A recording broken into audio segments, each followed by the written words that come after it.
হঠাৎই যেন ক্ষেপেছে তিস্তা। উজান থেকে আসা পানির তোড়ে তলিয়েছে আমন আর সবজি ক্ষেত। এতে পুঁজি হারিয়ে নিঃস্ব তিস্তা পাড়ের হাজারো কৃষক। প্রতি বছরের এই পরিণতির স্থায়ী সমাধানের দাবি ক্ষতিগ্রস্ত চাষিদের। যদিও সরকারি সহায়তার আশ্বাস মিলেছে কৃষি সম্প্রসারণ অধিদপ্তরের কাছ থেকে। ফখরুল শাহিনের রিপোর্ট। উজানের ঢলে প্রমত্তা তিস্তা ফিরে পেয়েছে ভয়ঙ্কর রূপ। থই থই শ্রাবণ জলের কুলকিনারাহীন উন্মাদনার পৌষে সর্বনাশ হয়েছে উত্তরাঞ্চলের কৃষকের। কেননা ভরা গাঙ্গের নিচেই ডুবে আছে কৃষকের সহায় সম্বল আমনের ক্ষেত। অসহায় চোখে যা দেখছেন লাল মিয়া। ৪১,০০০ টাকা ঋণ করে ৪ একর জমিতে আমনের আবাদ করেছেন যিনি। যেটুকু মার গিয়েছে বালু পড়ছে, আর যেটুকু আছে নদীর পানি উঠে এসে আবার ওটুকু মারি যাওয়ার সম্ভাবনাই বেশি। লাল মিয়ার মতো একই অবস্থা তিস্তা পাড়ের হাজারো কৃষকের। বলছেন হঠাৎই নদীর পানি বেড়ে তলিয়েছে কয়েক হাজার হেক্টর জমির আমন ধান। কৃষকদের অভিযোগ, প্রতি বছর এভাবে ফসল নষ্ট হলেও সরকারি কোনো সহায়তা পান না তারা। টাকা পয়সা নষ্ট করে ফেলেছি, এখন তো খুব ক্ষতিগ্রস্তের মধ্যে আমরা পড়ে আছি। আজ পর্যন্ত আমাদের কোনো প্রশাসন বা কোনো চেয়ারম্যান আমরা দেখতে আসেনি। 3 দিন ধরে বন্যাতে ডুবে আছি, আমরা কিছু সাহায্য পাইলাম না, কারণ এই এলাকার মেম্বার চেয়ারম্যান এদেরকে ভোট দেওয়া মানে বেকার। যদিও কৃষি সম্প্রসারণ অধিদপ্তর বলছে পানিতে নিমজ্জিত মানেই ফসল নষ্ট হওয়া নয়।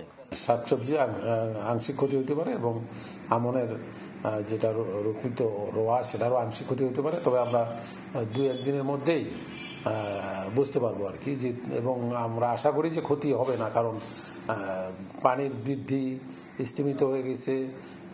আকাশের যে ফোরকাস্টিং, যেটা পূর্বাভাস, সেটাই বলে যে সামনের দিনে ভারী বৃষ্টি হওয়ার সম্ভাবনা নেই। শুধু আমন নয়, নানা ধরনের শাকসবজি সহ কচুর মাঠও ডুবে গেছে আকস্মিক বন্যায়। ফখরুল শাহিন, চ্যানেল 24, রংপুর। দর্শক, এ বিষয়ে কথা বলতে আমাদের সাথে সরাসরি যুক্ত আছেন কৃষি বিজ্ঞানী প্রফেসর ডক্টর মির্জা হাসানুজ্জামান। চলে যাচ্ছি তার কাছে।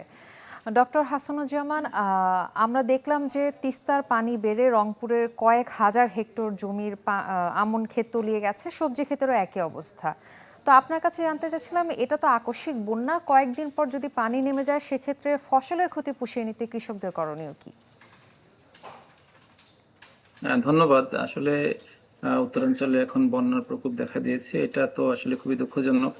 আর এই ধরনের বন্যা প্লাবিত এলাকা আমরা প্রতি বছরই দেখতে পাই।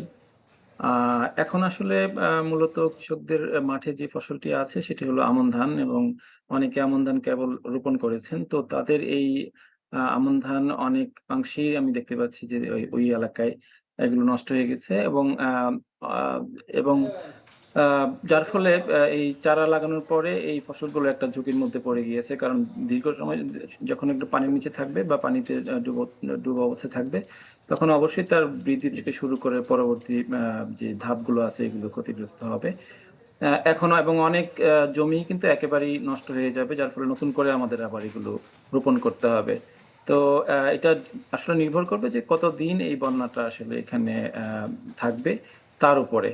তো এমনকি কিছু কিছু ক্ষেত্রে এমন হতে পারে, নিচু জমি থেকে যদি বীজতলা করে থাকে, সেই বীজতলাও কিন্তু ওখানে ক্ষতিগ্রস্ত হবে। যদিও এখন আমনের প্রায় শেষ মৌসুম, তো বন্যা যদি আমাদের এখান থেকে সরিয়েও যায় তাহলে পরে আমাদের কিছু সুযোগ থেকে যাবে। বিশেষ করে কিছু ধানের কিছু জাত আমাদের দেশে আছে, যেমন আমরা যদি বিধান 22, বিহার 23, বিধান 34, বিধান 46, এই জাতগুলো যদি আমরা অথবা স্থানীয় কিছু জাতও আছে নাজারশাইল বা এই ধরনের জাতগুলো যদি আমরা ওখানে রোপণ করি, তাহলে পরে কৃষকরা তার ক্ষতি পুষিয়ে উঠতে পারবে। তবে এখানে একটা বিষয় খুব গুরুত্বপূর্ণ, সেটা হলো যে আমাদের বীজতলা যেন পর্যাপ্ত থাকে, এবং কৃষকরা যেন আগে থেকেই বীজতলা নিয়ে প্রস্তুত থাকেন, এবং কৃষি সম্প্রসারণ অধিদপ্তরও এই বিষয়ে তাদের করণীয় আছে, এবং তারা কৃষকদেরকে বিভিন্নভাবে সাহায্য করবেন। এটা একটা বিষয়। আরেকটা হলো যে আমাদের কিছু বন্যা সহনশীল জাতও আছে এখন মৌসুমে আমরা লাগাতে পারবো, যেমন বিধান 51, বিধান 52, এগুলোর কিন্তু ফলন প্রায় 4.5 থেকে 5 টনের মতো ফলন দিতে পারবে যদি উপযুক্ত পরিবেশ পায় এরপরে।